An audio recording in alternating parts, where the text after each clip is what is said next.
नमस्कार साथियों, मैं मुकेश परिहार यूथ एकेडमी के यूट्यूब चैनल पर आपका हार्दिक अभिनंदन करता हूं। सुबह 6 बजे की क्लास में इंग्लिश के लिए वी आर विथ यू, हम आपके साथ हैं वोकैब के 24th सेशन के लिए। Okay, let's start vocab number 65। Okay, जैसे मैंने वोकैब नंबर बोला और जिसके मुंह से अगर 65 निकल चुका है, that means he is continue, she is continue. Okay, yes, vocab number 65 एप्लॉम। एप्लॉम का मीन्स होता है आत्मविश्वास, सेल्फ कॉन्फिडेंस। सेल्फ कॉन्फिडेंस के लिए जो वर्ड होता है उसके लिए हम करते हैं, ठीक है।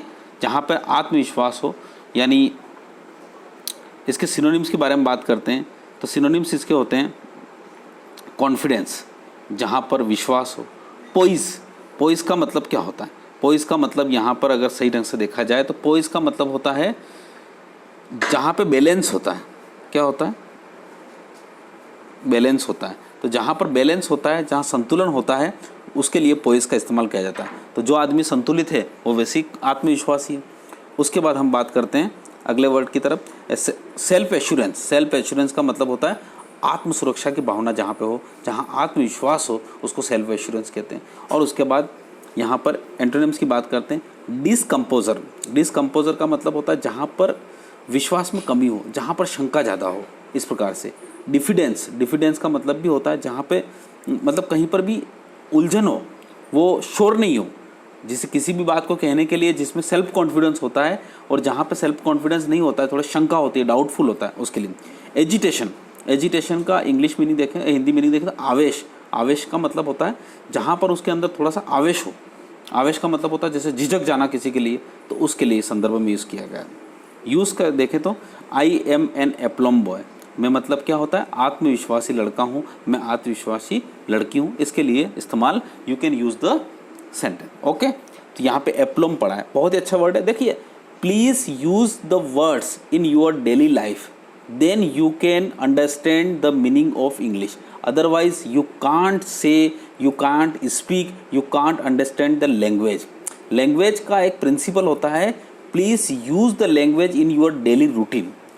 भाषा को अगर आप डेली रूटीन में इस्तेमाल करेंगे, then you can learn the language.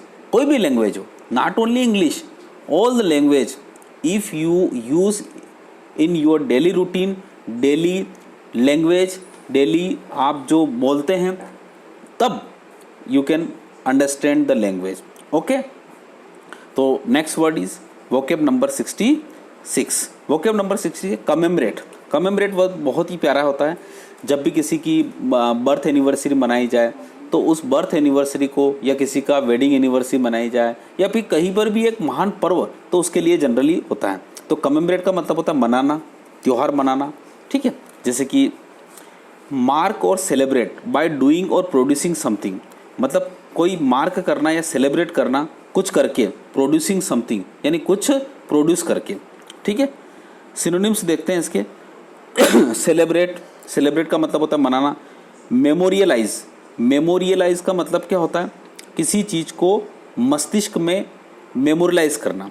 जैसे कि मेमोरी, अपन कहते हैं ना, यार आपकी मेमोरी में ये काम किया जा रहा है, आपकी मेमोरी में टंकी बनाई जा रही है, आपकी मेमोरी में ये प्याऊ बनाई जा रही है। तो मेमोरियलाइज का मतलब होता है याददाश्त के रूप में, ठीक है। ऑब्जर्व का मतलब मनाना होता है। जैसे कि जनरली क्या होता है, बहुत सारे दिन हो सकते हैं कि आज पृथ्वी दिवस है, आज वर्ल्ड हेरिटेज दिवस है, आज मातृत्व दिवस है, तो इट इज़ ऑब्जर्व्ड, ऐसा वर्ड आता है कि इट इज़ ऑब्जर्व्ड, या 22 अक्टूबर इज़ ऑब्जर्व्ड। यहाँ पे ऑब्जर्व मतलब होता है मनाया जाना। रिमेंबर का मतलब होता है याद किया जाना।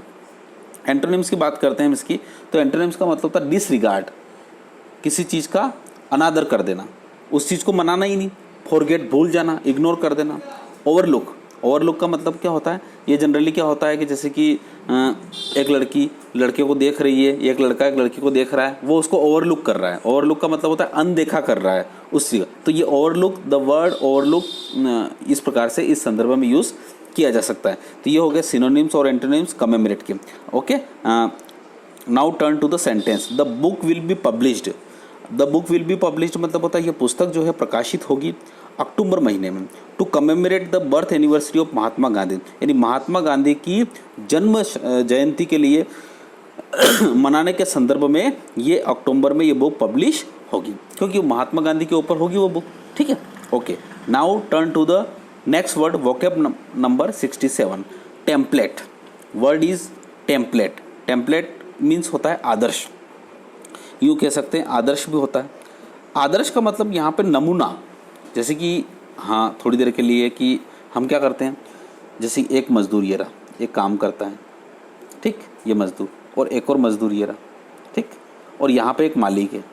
वो मालिक क्या करता है कि इस मजदूर को बोलता है, देख उसका, कि देखा है उस जैसा काम करा कर, तूने आज उसके जैसा काम करके अपने आप को आदर्श स्थापित कर दिया, उस जैसे नमूने का जैसे काम कर दिया। नमूने मतलब होता है उस जैसा मॉडल बन गया तुम।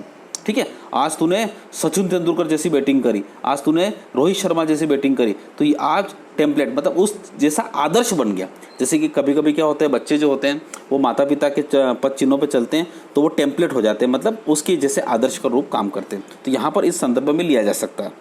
ठीक है, चलिए, a thing that is used as a model for producing other similar example, यानी एक ऐसी चीज़ है जो मॉडल के रूप में उपस्थित हो और इसी प्रकार से सिमिलर एग्जाम्पल मतलब एक जैसा उदाहरण देने के लिए प्रस्तुत हो।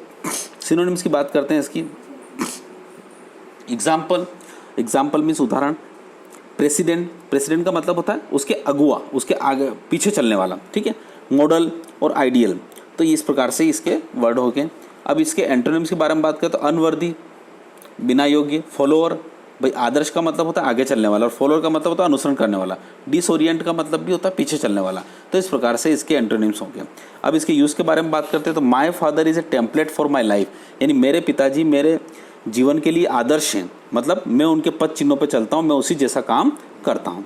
ठीक है, अब बारी करते हैं। देखो 3 वर्ड पढ़े। एप्लोम, एप्लोम मीन्स नाउन के रूप में क्या होता है, एप्लोम का मतलब होता है आत्मविश्वास होता है।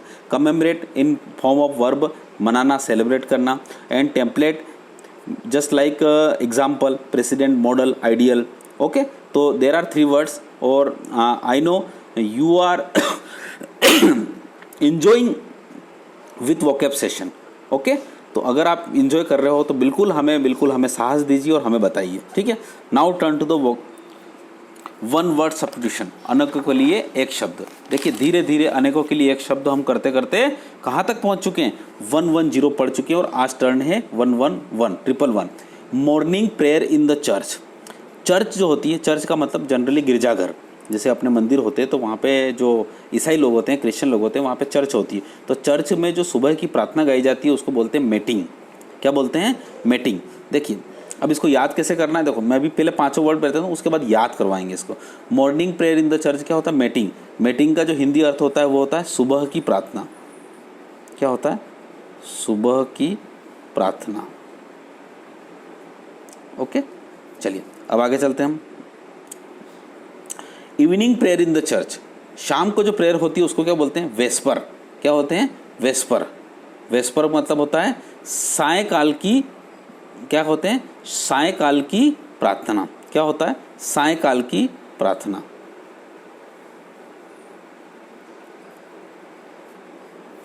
सायंकाल की प्रार्थना उसको बोलते हैं। ओके, चलिए अब चलते हैं आगे। Bells rung in the church in the evening, घंटियाँ जो चर्च में शाम को बजाई जाती है। ठीक है, पहले तो क्या होता है, प्रार्थनाएं हो गई। अब जो शाम को जो घंटियाँ जो बजाई जाती है, किस में, चर्च में बजाई जाती है, उसके लिए बोलते हैं कर्फ्यू। वर्ड कर्फ्यू शब्द जो होता है, कर्फ्यू को हिंदी में बोलते हैं निषेधाज्ञा, है ना। जो निषेध होता है ना, निषेध। अब निषेधाज्ञा मतलब क्या होता है, अब आपकी जो आज्ञा है वो बिल्कुल मना है, अब आप नहीं आ सकते, यानी अब चर्च में आप प्रवेश नहीं कर सकते। तो यहाँ पर क्या होता है, कर्फ्यू का मतलब क्या हो गया अपने यहाँ पे, इसीलिए तो कर्फ्यू को शब्द को इस्तेमाल किया जाता है कि अब निषेध हो गया, मतलब आप अपने घर में ही रहिए, अब बाहर नहीं आना है। ठीक है, तो ये कर्फ्यू शब्द जनरली ब्रिटिश शब्द है और वहाँ से आया है। A person who believes only in spiritual things, एक ऐसा आदमी जो आध्यात्मिक चीज़ों पर विश्वास करता है, अध्यात्म, तो उसको बोलते हैं स्पिरिचुअलिस्ट। स्पिरिचुअलिस्ट का मतलब होता है अध्यात्मवाद। क्या होता है इसका, अध्यात्मवाद। ठीक है, अध्यात्मवाद करते हैं। ठीक है, next word is an office for which no salary is paid, एक ऐसा ऑफिस है जहां पर क्या है, तनख्वाह पे ही नहीं की जाती है, मतलब सभी जो काम करते हैं वो अवेतनिक करते हैं। अवेतनिक का मतलब होता है बिना तनख्वाह। तो बिना तनख्वाह के जो काम करते हैं उसको बोलते हैं ऑनरेरी। क्या बोलते हैं उसको? ऑनरेरी। और उसका हिंदी शब्द होता है अवेतनिक। क्या होता है? अवेतनिक। तो ऑनरेरी का मतलब होता है अवेतनिक। ठीक है, अब यहाँ पे बात करते हैं हम याद करने की। Morning prayer in the church. Church morning के लिए क्या होता है? मॉर्निंग को एम होता है, तो एम से बोल गया मीटिंग। ठीक है, इवनिंग का, इवनिंग में देखो वी आ रहा है, ई के बाद क्या आ रहा है? वी, इवनिंग, तो वी से बन गया वेस्पर। ठीक है, और bells rung in the church in the evening. शाम को जो बेल्स जो बजाई जाती है वो किसके लिए बजाई जाती है? कर्फ्यू के लिए, कि भाई शाम को बजाई जाती है, सब घर पे चले जाओ, अपने सो जाओ। और जो बिलीव करता है स्पिरिचुअल थिंग्स में उसको बोलते हैं स्पिरिचुअलिस्ट। और ऑनरेरी, ऑनरेरी देखो अब यहाँ पे क्या होता है? ओनर होता है एक, HONOR। ओनर का मतलब होता है सम्मान के लिए काम करते हैं, और जो सम्मान के लिए काम करते हैं वो कभी भी सैलरी नहीं लेते हैं। तो ऑनरेरी का मतलब क्या हो गया? जो सम्मानी हो वो करते हैं, तो उसके लिए होता है अवेतनिक।